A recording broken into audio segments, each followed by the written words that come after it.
જે રાવણ અને કંસ અને એવા બધા જે થઈ ગયા આ કળિયુગનો ધર્મને ધતિંગ કરવા વાળો આ આવ્યો છે અત્યારે ધર્મના નામે દુષ્પ્રચાર કરીને હવે અત્યારે ધર્મનો આશરો લઈને પ્રચાર કરી રહ્યો છે, મંદિરને શોષણનું ઘર કહી રહ્યો છે।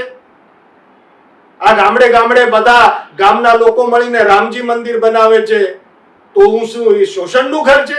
અરે ધર્મ છે તો તમે નમે છીએ। આ બા ને બા આપણે કહીએ છીએ ધર્મના લીધે, બાપુજીને બાપુજી કહીએ છીએ ધર્મના લીધે। આ ધર્મ છે જે આપણાને તટસ્થ બનાવવાનું શીખવાડે, આપણાને બા બાપુજીના પગ લગાડવાનું શીખવાડે, મંદિરે જઈને દર્શન કરીને માણસ હળવો થઈ જાય, ભગવાનને પૂજવાની વાત કરીએ। જ્યાં ભગવાન શ્રી રામના આ દિવ્ય મંદિરનું પુનરુત્થાન કરવામાં આવ્યું, એનું સ્થાપન કરવામાં આવ્યું, ત્યારે કેવા કેવા શબ્દો વાપર્યા છે।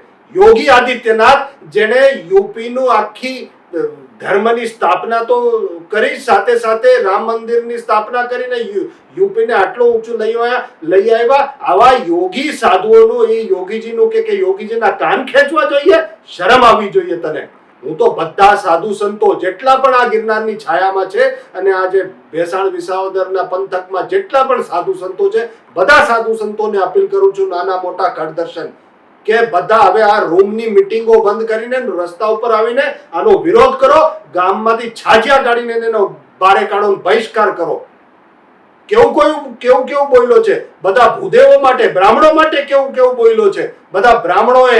પછી આ લોક ડાયરા આપણે જે કરતા હોઈએ છીએ, ભજન સંધ્યા કરતા હોઈએ છીએ, બધા કલાકારોને હું અપીલ કરીશ કે આ ડાયરા ભજનમાં જે મસ્તીમાં ભગવાનના નામમાં મસ્ત થઈ જાય એને નાચવા વાળા કે છે, તાળીઓ વગાડતા હોય એને હિજડા કહી રહ્યો છે, બધા કથાકારોની અપીલ કરીશ કે આણે કથાઓનો કેટલો વિરોધ કર્યો છે, શોષણનું કેન્દ્ર કીધું છે, બધા કથાકારોએ હવે બારે આવવું જોઈએ, કલાકારોએ બારે આવવું જોઈએ, બધા સાધુ સંતોએ બારે આવવું જોઈએ, રસ્તા ઉપર આવીને આનો વિરોધ કરવો જોઈએ। આ બંધ રૂમની મીટિંગ કરીએ ને આપણે એટલે જ આ ધર્મને નુકસાન પહોંચી રહ્યું છે। આપણે ચૂપ રહીએ છીએ એટલે આવા બધા આપણા જ ઘરમાંથી પેદા થઈને રાવણ અને પછી આવી રીતના સત્યાનાશ કરવા નીકળી પડ્યા હોય, એટલે બધાને બારે નીકળવું પડશે, એટલું યાદ રાખજો। અને આને છાજિયા લઈને અહીંથી ભગાડો।